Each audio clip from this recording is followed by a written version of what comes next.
That's good? Okay. So today we're going to talk about the neutral atmosphere, which is the thermosphere and the exosphere. It's about the same altitude that Luca described yesterday. It's about from 100 to 1,000 to 1,500 kilometers of the sorts. It is important, well, let's say for two reasons. My main interest is actually satellite drag. So the neutral atmosphere is what causes satellite drag, which makes prediction of satellite orbits into the future a little bit complicated. The other reason why it is important is, of course, that the neutral atmosphere, like Luca said, is by far the bulk of the particles in the lower up to 1,000 kilometers atmosphere. So it's most of the time, it's the neutral atmosphere that moves the charged particles. And so anything you need to know about the ionosphere needs information from the thermosphere, and mainly composition, which you have access to mostly through winds, which I, by the way, will not describe because it's a very complicated problem and we cannot really validate, assess model quality on wind. So I will just give you, let's say, global state of the neutral atmosphere. So in this cartoon, what you see here is also described already yesterday. You have the sun, EUV drivers excite molecules at different altitudes. So oxygen, molecular oxygen, to ozone going down. You see these. This is actually the temperature profile, which I will show you in more detail in the next slide. And here on the right, what you see is what happens at these altitudes. So typically, troposphere level, 6 to 20 kilometers. We have airplanes, very high flying airplanes as well. In the stratosphere, you have weather balloons. Mesosphere, you have the meteors, so that's where most meteors, as well as re-entering vehicles, burn up. And so this is where typically where the meteor radars are measuring. Then we have the aurora, which are around 100 something kilometers. And above that sits the thermosphere and the exosphere. Exosphere is where the particles escape. And so this is the part where we have our satellites, our spacecraft in orbit, let's say above, usually above 300-400 kilometers up to geostationary, whatever.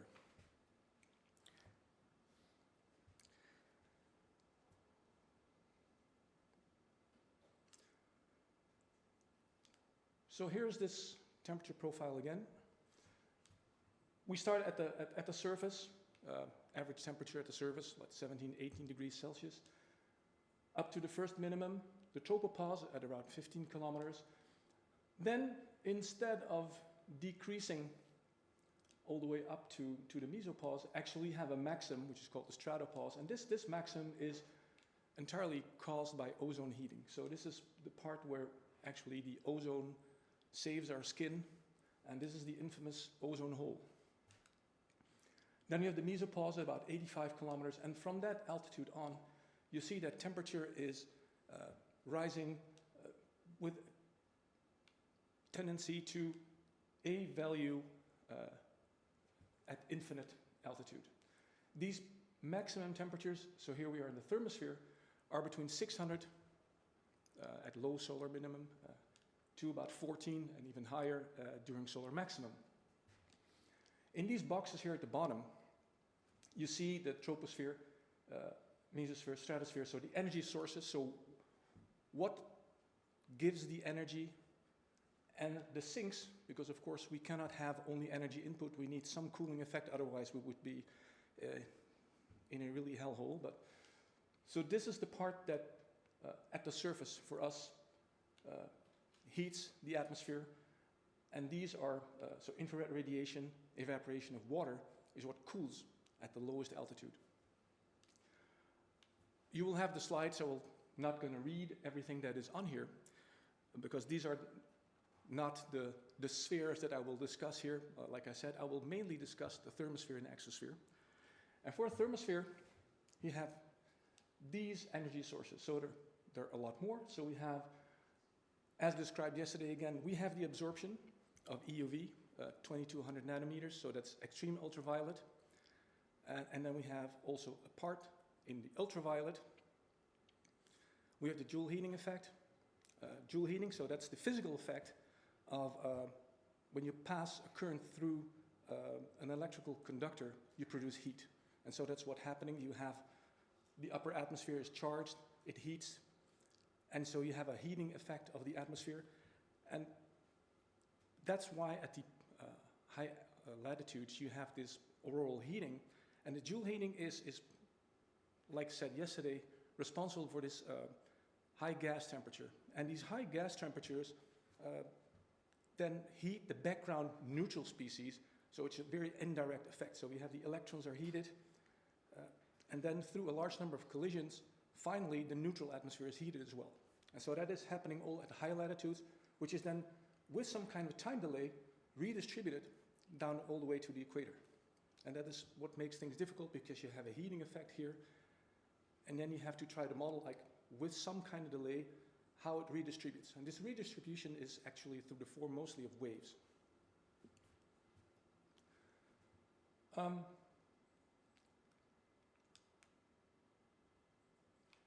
One of the other sources, one of the, let's say, the only source coming from below, so from the stratosphere, mesosphere mainly, are these upward propagating waves. So through these heating sources at lower altitude, waves are produced. These propagate upwards, and these then break, mostly here at the turbopause, mesopause. And so this heat is being redistributed at the bottom of the thermosphere. So we have a little, but it's a little bit. With respect to the EUV heating, it's just a few percent. But there is a little bit of heating also coming from the bottom side of the atmosphere. Now we have the sinks, so we have conduction into the mesosphere. That means so you have heat coming from the thermosphere re-radiating below into the mesosphere. And then you have the sinks, which is infrared cooling, so we have carbon dioxide, nitric oxide cooling, so that is the excited state that re-radiate out into the cosmos. This was shown also yesterday. So what is this solar radiation absorption? As Lucas showed, we have a maximum rate sitting at a specific altitude, which is a function of course, atmosphere constituents. If it's very thin, then the absorption is very low. If it's very thick, everything is absorbed, so the penetration stops at some point in time. So we get this typical maximum absorption. And this absorption maximum is around 120, 160 kilometers, so in the lower thermosphere. So the state of the upper atmosphere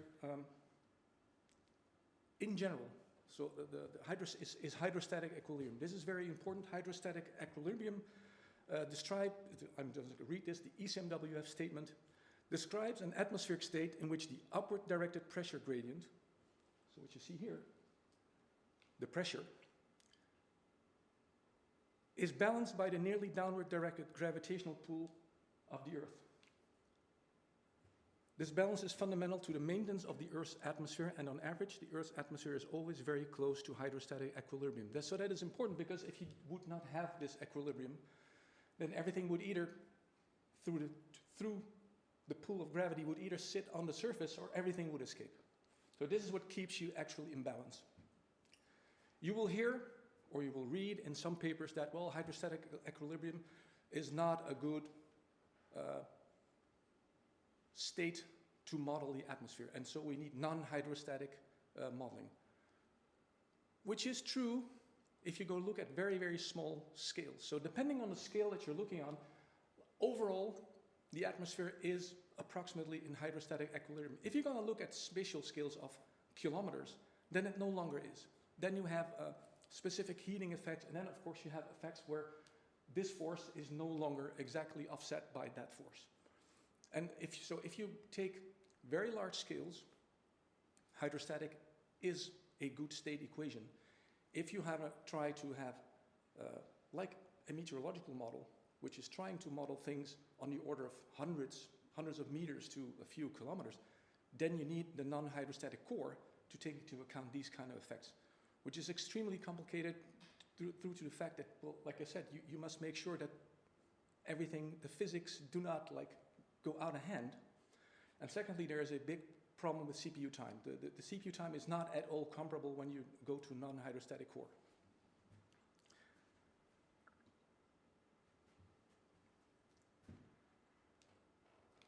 The derivation of these equations is given like in what I call Appendix 1, so you'll see that in the presentation at the bottom. But hydrostatic equilibrium leads to these state equations for pressure, the number of particles, and density rho. Just concentrating on rho. So the density rho of a particle I, which can be any of these. So you have partial densities. You have the partial densities of helium, oxygen, molecular oxygen. And each of these molecular and atomic constituents has, like you see here, its own exponential decay in density. So everyone has its own vertical profile. That is more easily understood here. So this is the scale height. So the scale height h, which you compute in this way. So a scale height is a general way just to describe how some value fades with altitude. So in this specific case, h is when does density decrease by a factor e. So when is it 1 over e? 1.37 times smaller, how much kilometers above this first, that's the scale height.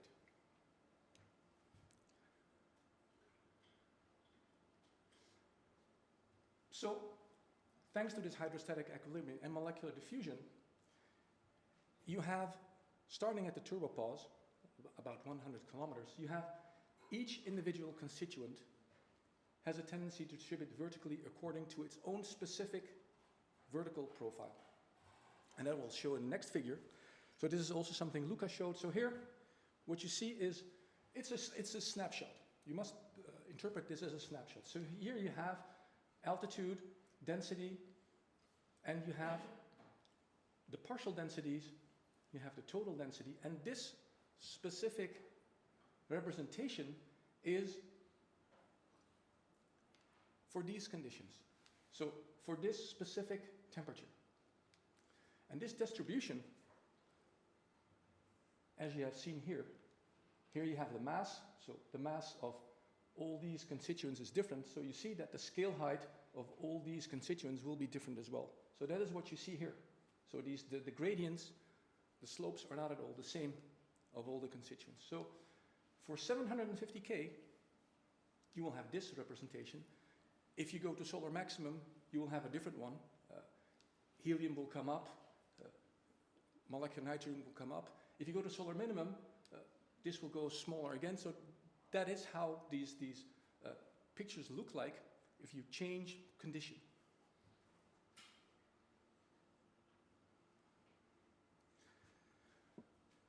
So molecular diffusion, or just diffusion, it's the thermal motion, like any fluid or gas,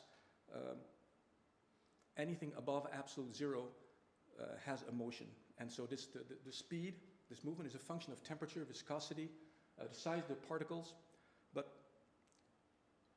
when we are above the turbopause, so when the atmosphere is very, very thin, molecular diffusion is very, very efficient. When you go lower, an efficiency gets lower and lower because the density gets higher. And so other competing effects like turbulence and such make it so that we don't have molecular diffusion anymore as the main driver. And we get a homogeneously mixed atmosphere.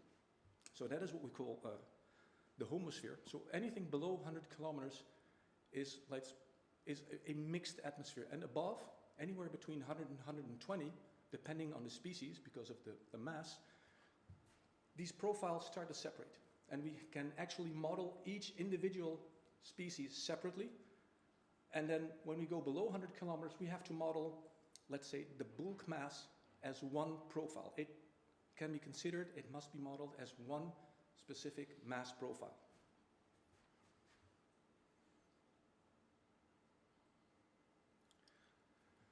So what are the heating effects? What did they actually cause? And how do we, I will later see, how do we see that in our densities? So first of all, the main heating is due to solar EUV emissions. So anything between the 20 and 100 nanometers. First of all, of course, you will have a day-night effect. Earth rotates, so there is always one side of the Earth which is illuminated. On that side, you have, of course, the ionization, photodissociation, and much less on the other side. So that causes a difference. This is also why we work on both longitude, but also solar local time. The received energy at a location is variable as a function of season.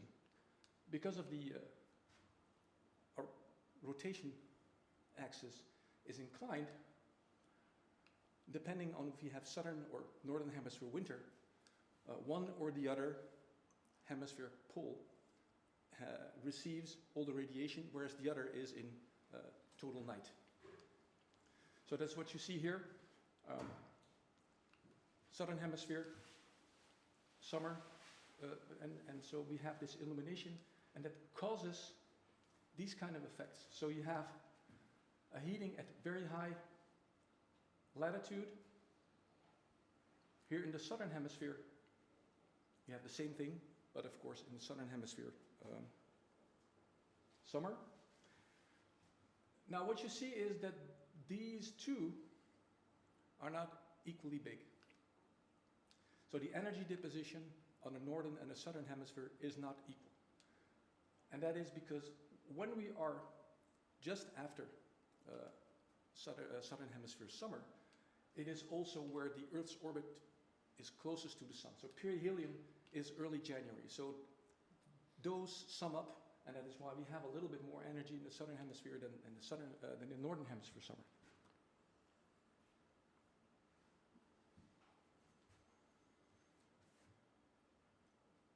So this heating, the EUV.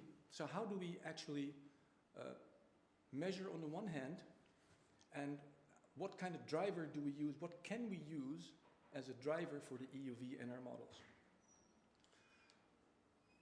Luca showed you yesterday also, you have sunspot number, which is more or less anything on the sun that you measure is correlated with an 11-year cycle, but not any variable or measurement of the sun is equally representative of EUV.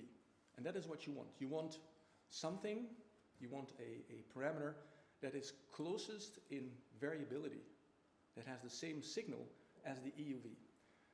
Sunspot is relatively close, but by far not the best. Here you see this typical behavior, solar cycle. So what you also see is that these are definitely not of same size. So we have very strong cycles. We haven't seen a very strong cycle in a while now. The last really strong cycle was in the 60s. We had still a relatively strong cycle early 2000. But the last, 23, 24, 25 now are relatively weak. So we have kind of lost the habit of working with data in a strong cycle, and all our models are also like based on one or the other information, which is also a problem. So what we do use in the models instead of sunspot number is most of the time is F10.7. So F10.7 is a 10.7 centimeter radio flux. So it's not at all in the EUV.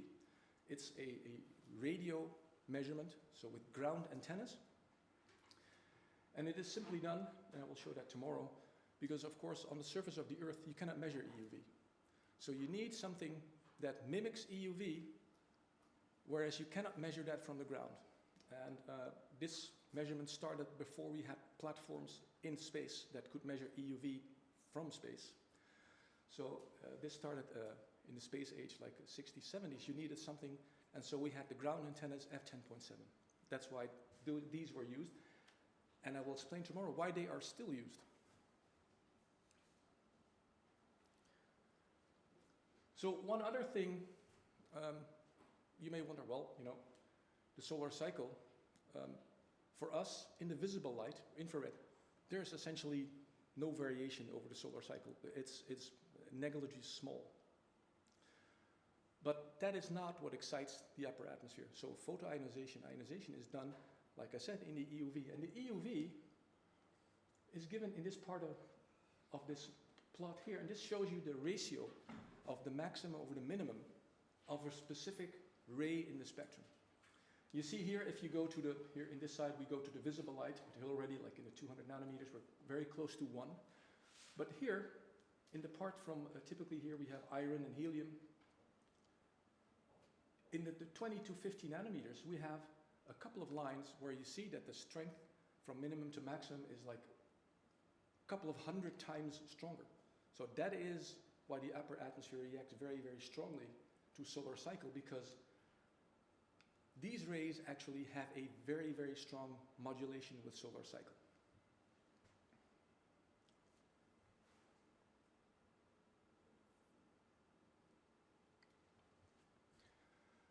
This is just a pretty picture, just to give you an idea what happens when the sun gets active. So you see the sun from weak to high activity plus a coronal mass ejection. So you see already, like this is in 30 nanometers, you see that it heats up, it gets, there are more and more emissions in 30 nanometers. And here, on top of that, you see a coronal mass ejection. So these points were taken like at the maximum, and this picture here, like here, just after the minimum. So we have solar wind particles as well. So the second source of heating is we have the EUV, which is direct heating by EUV emissions. The second is the connection of solar wind particles that enter at high latitudes, so in the caps. So we have the EUV emissions, and we have the solar wind which enters, can only enter through the polar caps. So this this coupling, though, the effectiveness, like was discussed yesterday several times, depends on the interplanetary magnetic field, so BZ, so the direction. So if BZ is negative, we can connect because actually the Earth magnetic south pole is here at our north pole, and that's when you get reconnection. And secondly, it is a function of density and speed of the solar wind. As said yesterday, if you have a continuous solar wind, and then you have shock waves, and you have these CMEs, and each time you have these shocks, they impact, and depending on BZ, but also on the shock, you have or not a intense heating effect at these high latitudes, which can redistribute density to lower latitudes, or to a much lesser degree.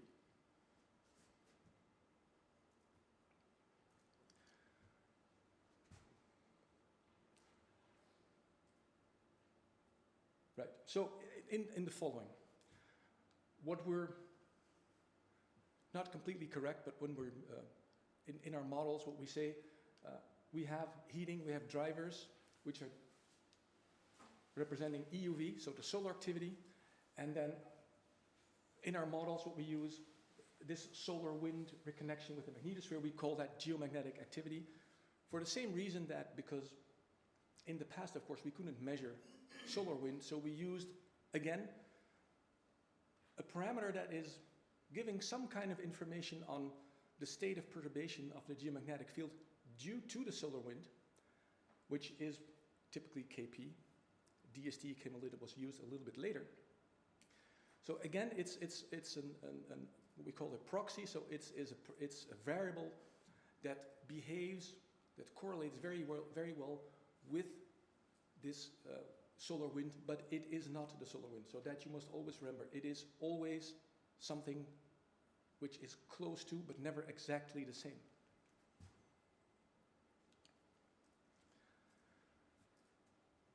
So this is a relatively old plot. I haven't been able to find a newer one that shows the same kind of, give you the same kind of information.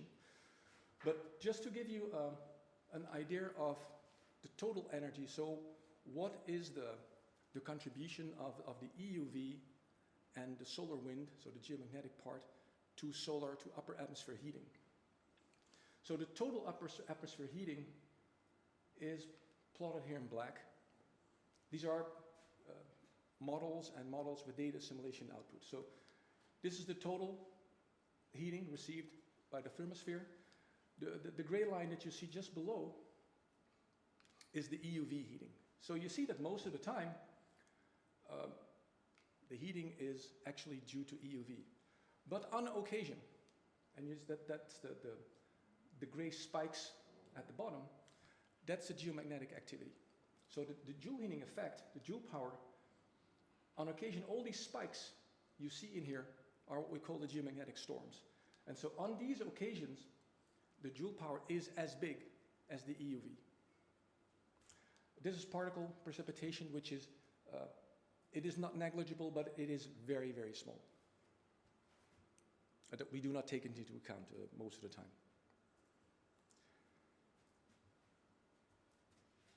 Now, there are several types of models, so we try to represent the thermosphere in different ways.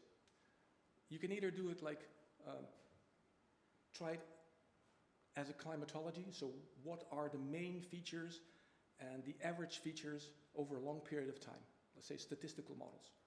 Or you can try to model them physically as accurate as possible. In that case, you're using the physical or first principle models.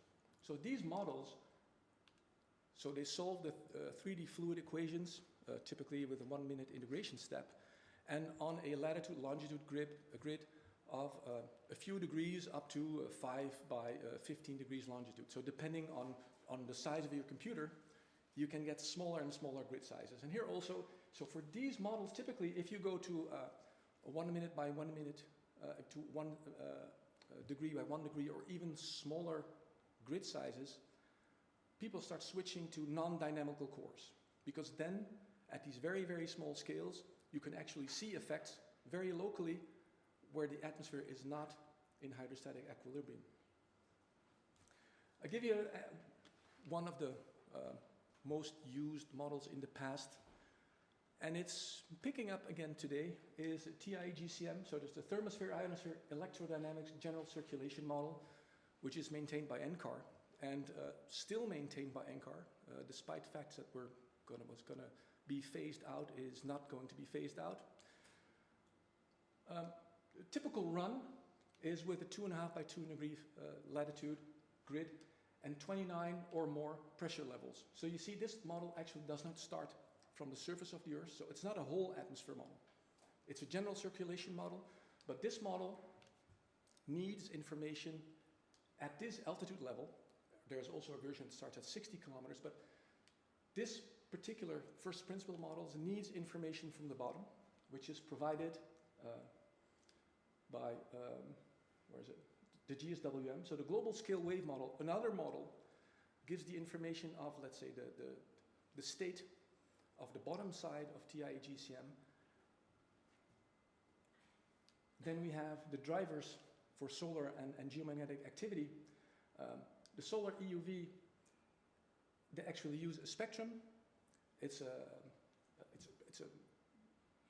let's say from a few to 200 nanometers spectrum, not full resolution, but specific lines with well chosen, and these are then modulated by f10.7. So remember again, so this means that it is not an absolute spectrum. The lines in the spectrum are correct, but the modulation of this entire part is done by f10.7. Again, I will explain why that is done also in later slides. The solar wind, this time is not used as we don't use this time a proxy, not a KP or AP as a geomagnetic driver. This time we have direct electric fields. So the reconnection of the magnetosphere at higher latitudes,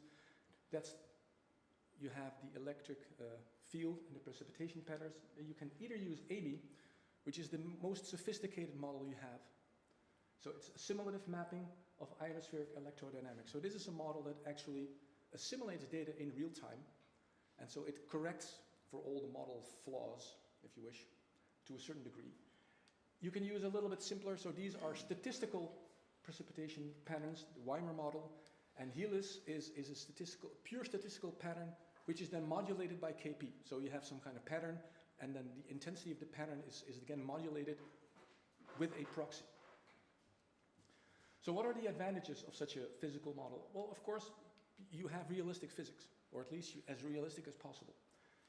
The variability is qualitatively correct. So you have all kinds of waves and all kinds of small wiggles and small variations over the globe that qualitatively are correct. But if you look closely, if you're actually going to compare two observations, you see that this small variation exists, but it actually doesn't sit here, but it sits here. So it is always, most of the time, it is either shifted a little bit in time or a little bit shifted in place. And so the end of the story is that because if you have a very simple model which does not model these small variations, and a very complex model which does, but not at exactly the same place or time, in the end, their performance is the same. One of the disadvantages is it's very costly computation, and it's also very, very difficult to use. I don't know how to run it. You can tune essentially any parameter in the model and you can get complete bogus results without you knowing it if you're not an expert. One of the other big problems today for us in orbit determination is now we have no idea of the uncertainty. This kind of model cannot give you an uncertainty of the prediction. A second kind of model is what we call tabular, or let's say when it's complete in time and space, like a 4D data cube. Here are a couple of examples. Let's say the best known example is actually not for Earth, but for Mars. So you have Marsgram or the Mars Climate Database. So these are models that use a physical model. They run it for a number of scenarios, or low solar activity, high solar activity, whatever on Mars, dust scenarios. These gets archived, and then you interpolate into these tables. So that's another kind of model that exists.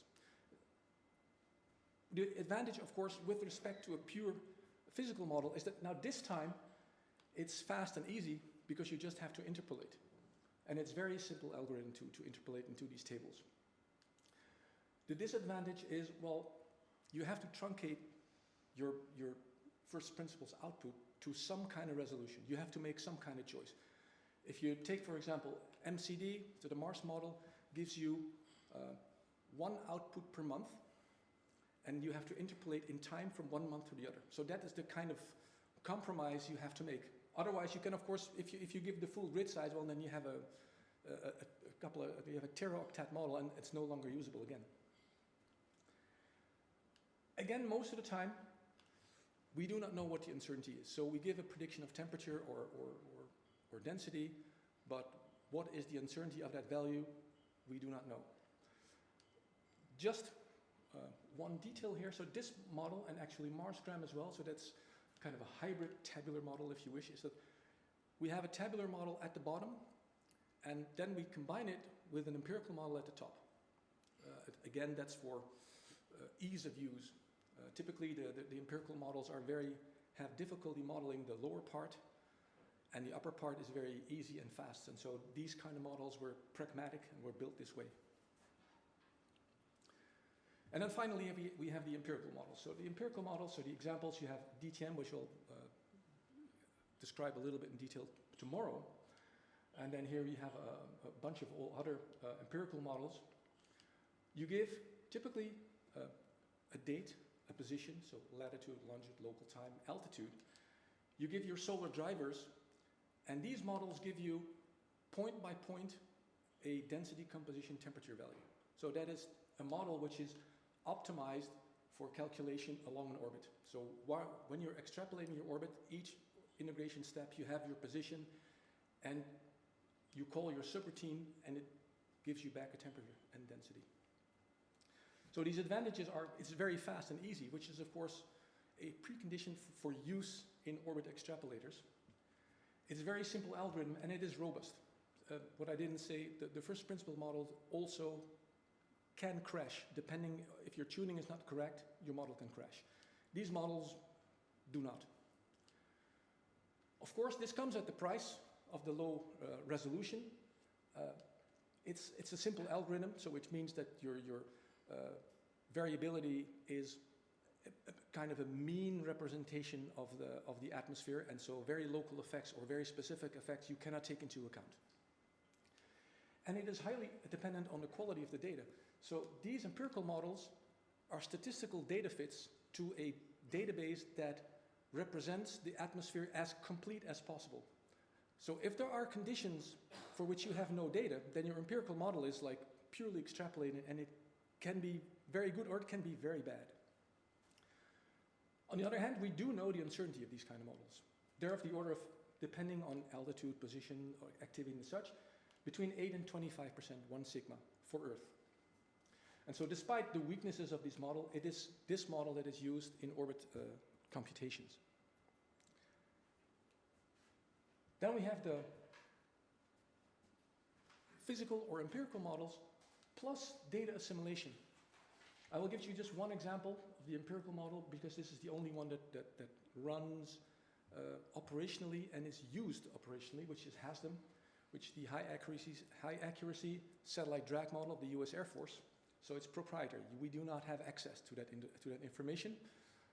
You have access sometimes on request for past events.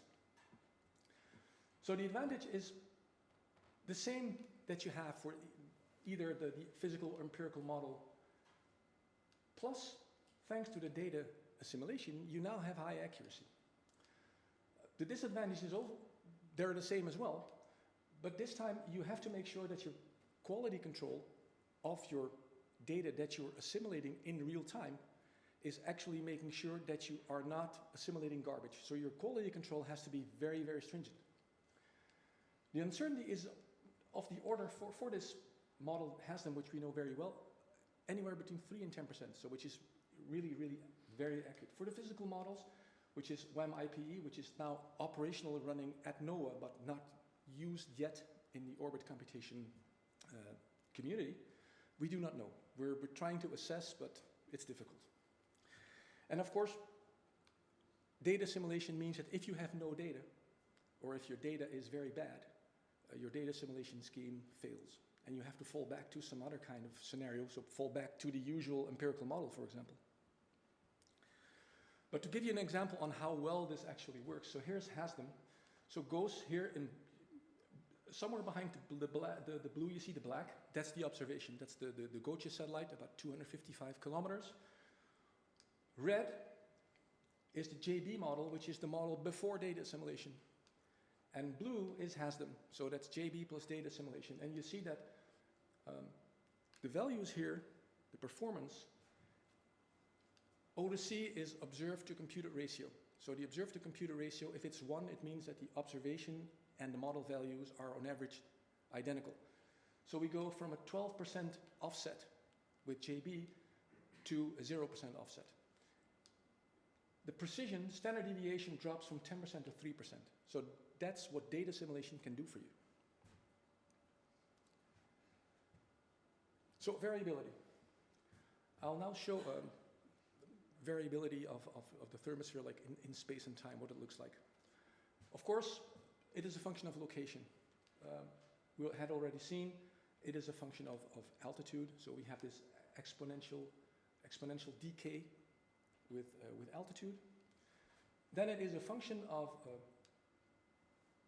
latitude and local solar time. It is also a little bit function of longitude, but longitude are much weaker variations. So the main variation is actually latitude, local time. And so this is an example, this example of a density at 250 kilometers for Northern Hemisphere summer. So you see that the maximum of the density is sitting, located in the Northern Hemisphere. You also see that the maximum is not at local time noon. There is a little bit of a delay due to the heating. It's not instantaneous, so it takes a little bit while, and it takes about 2 to 3 hours. So the maximum is typically around 3 local time in the afternoon.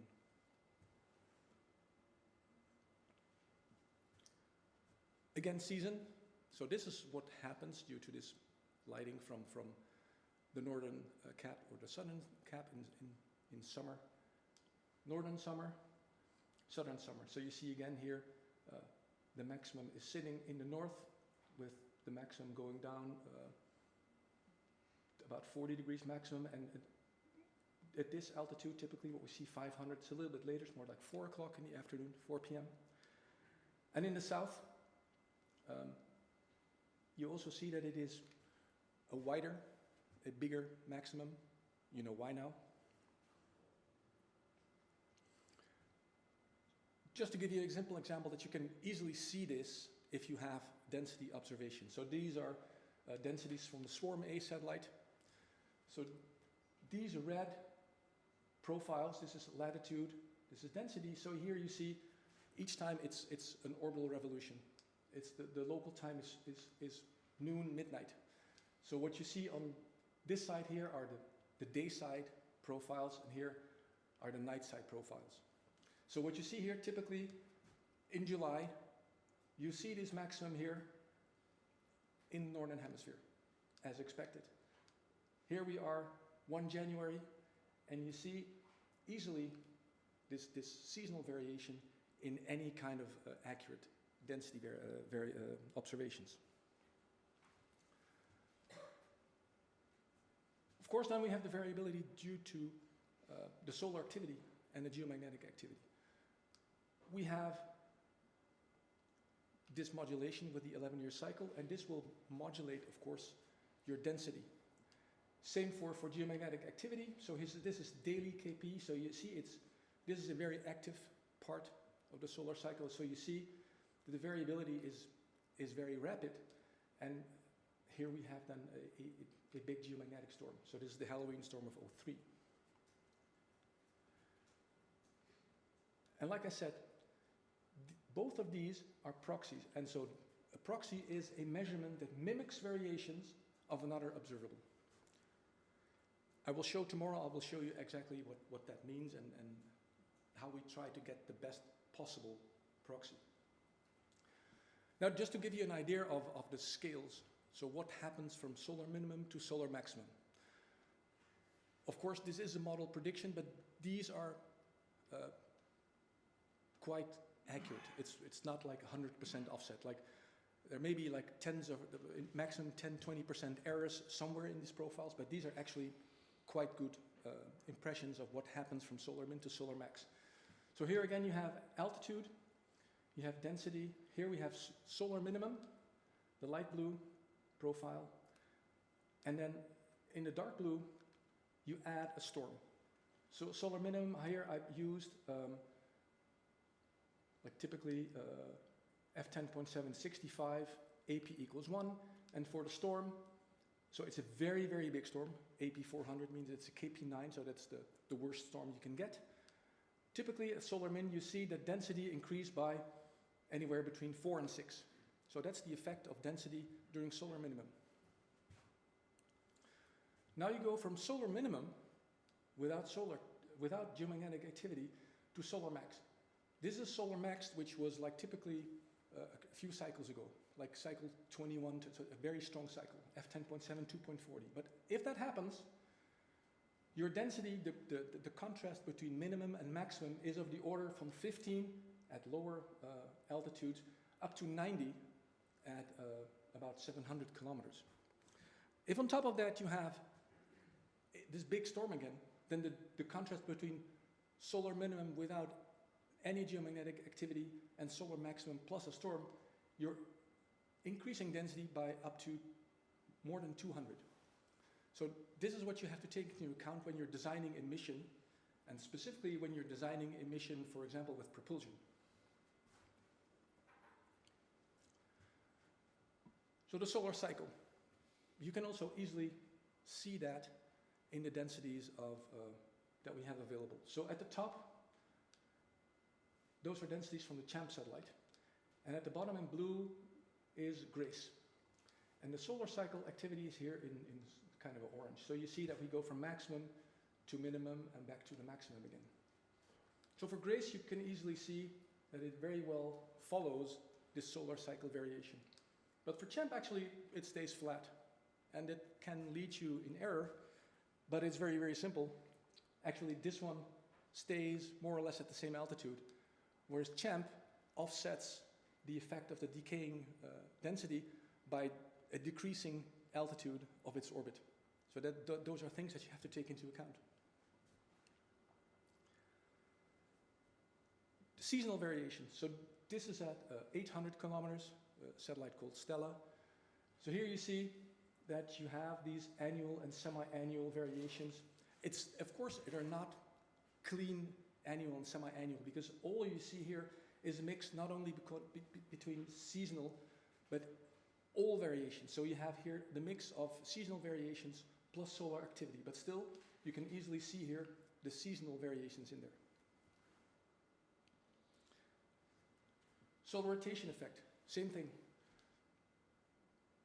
The dotted line is the 81-day mean of F10.7, and then the solid orange line is the daily value of F10.7. So you see that on these occasions, you have very, very strong solar rotation effects. And at these occasions, you see in the grays and the CHAMP densities, you see the density spiking too. So there is also an effect of the solar rotation. You can clearly see the solar rotation in your densities as well, if you know how to look for it.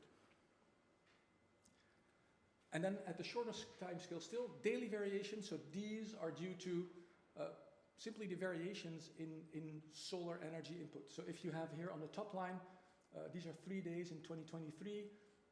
Here are your KP values. You see that on each line your KP varies. These are each time per 3 hours. So you see that the KP input varies a little bit.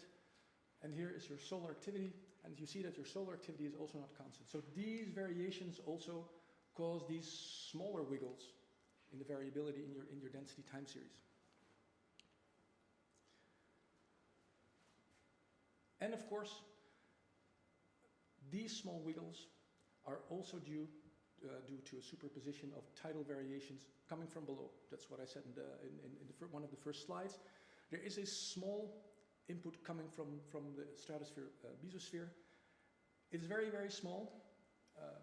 These tidal components you can compute, you can propagate to higher altitudes, you can see them, but they're, again, of the orders of a few percent, so it's very, very difficult to extract them accurately, but you can. And I've shown the equations and how you can extract these kind of variations, how you can see them in Appendix 2.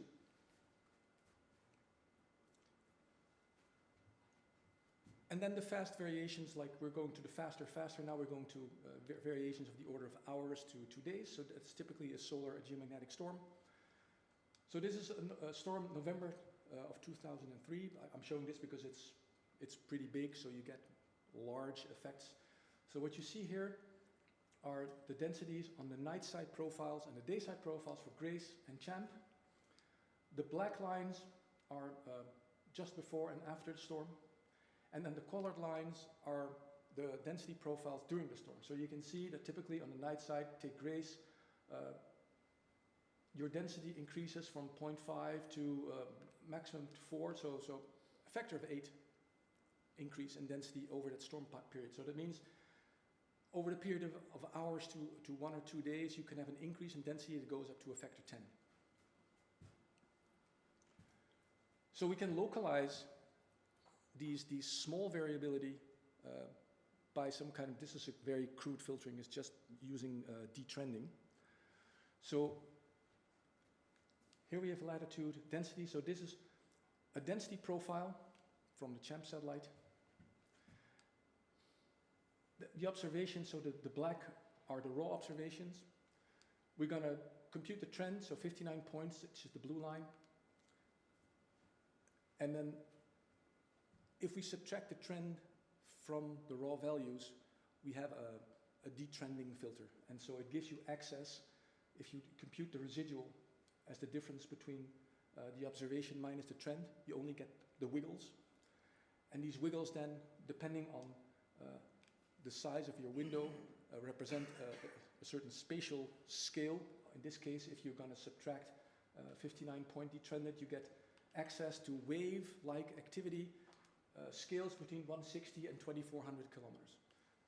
And so this is what you, this is, let's say, the small variability, the fast variability you see over an orbital arc of the order of, at high latitudes, plus or minus 10, 20%, and at the lower altitudes, most of the time, between plus or minus 5%. You can also do that like statistically, climatology-wise, if you do that for taking all the data for CHAMP and grays, and you look at it per year. 2002, high solar activity. 2003, you see here where these snapshots are taken. 02, 3, 2005, 2008, solar minimum. You see that these relative variations increase when solar is inversely proportional with the solar activity cycle. So when the EUV flux is very, very high, there's very little relative variations are very, very small. So we have very little small wave-like effects. But when the EUV, so when the heating from the EUV decreases, these effects get stronger. That is actually the fact that the impact of solar wind and from below, relatively speaking, gets more and more important. You can even more easily see that here. The last 4 pictures were for quiet geomagnetic activity. This is what happens if you look at high geomagnetic activity. So you see here that you have, as expected, very high wave-like activity in the polar areas, but also in the nighttime. So you have high variability in the night side up to about 6 in the morning. Here again, you see this is where we have the most solar EUV heating. So here again, we have the minimum sitting in the local noon. So these kind of things also gives us some kind of a subgrid scale uncertainty of our empirical model. So this is typically the scale that we cannot model with the empirical models, but we know the kind of uncertainty we have due to the fact that we are not modeling these wiggles. And the fastest we have, solar flares. So this is the only one of the few flares that actually have a visible, measurable impact on neutral density. So this was again in 2003.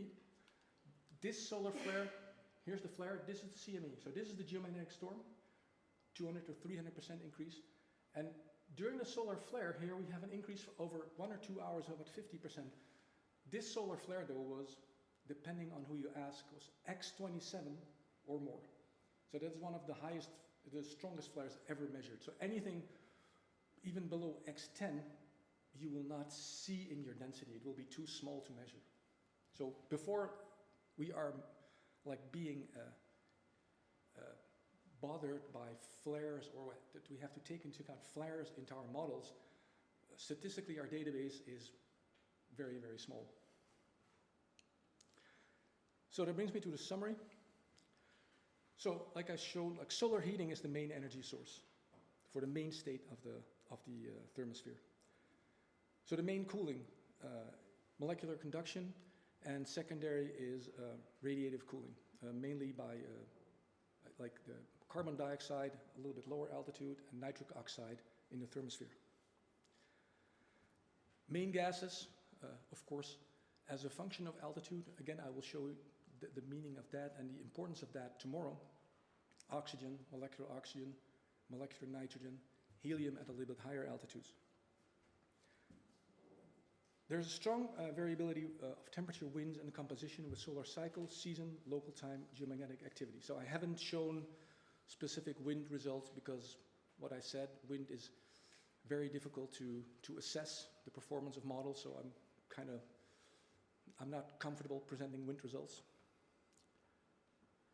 So the seasonal composition changes are controlled by global winds, diurnal ones by photochemistry. So that is actually important information if you want to improve ionosphere modeling. This is typically what you need to improve in the thermosphere modeling, and this is typically what we have very, very, very big problems with improving the wind part. So at low latitudes, effects of upward propagating tides, planetary waves, and gravity waves are most important. Still rather small, so we did a test with WECMX about a year ago. When we are measuring the impact at about 400 kilometers, it's plus or minus 2 or 3%. When we're getting close to the re-entry, to let's say 150 kilometers, we see it increasing to 4 or 5%. And when we take a look at these very low altitudes plus very low solar activity, it can be up to 10%. That is also one of the reasons when you are computing a re-entry And you will say, well, where is this contact point of the satellite going to be? And they're always making huge mistakes, like they said it was going to re-enter here and actually re-entered over a different continent. It is also because we do not know what this variability at these altitudes is. And finally, at high latitudes, heating from magnetosphere occurs in the form of Joule heating and precipitating particles. And like I've shown you, it's like on some occasions, on the very severe geomagnetic storms, this can be equal to the solar EUV heating. And with that, thank you. So just after this, you have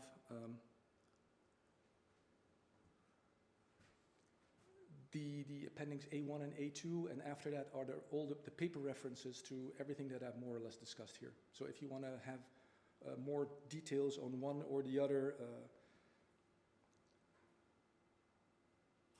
at the end you have also a full reference list. And like I said, also like the perturbations from below, the migrating, non-migrating tides that are generated in stratosphere, mesosphere, and then up propagated into the thermosphere, that part is discussed in Appendix 2. So, are there any questions?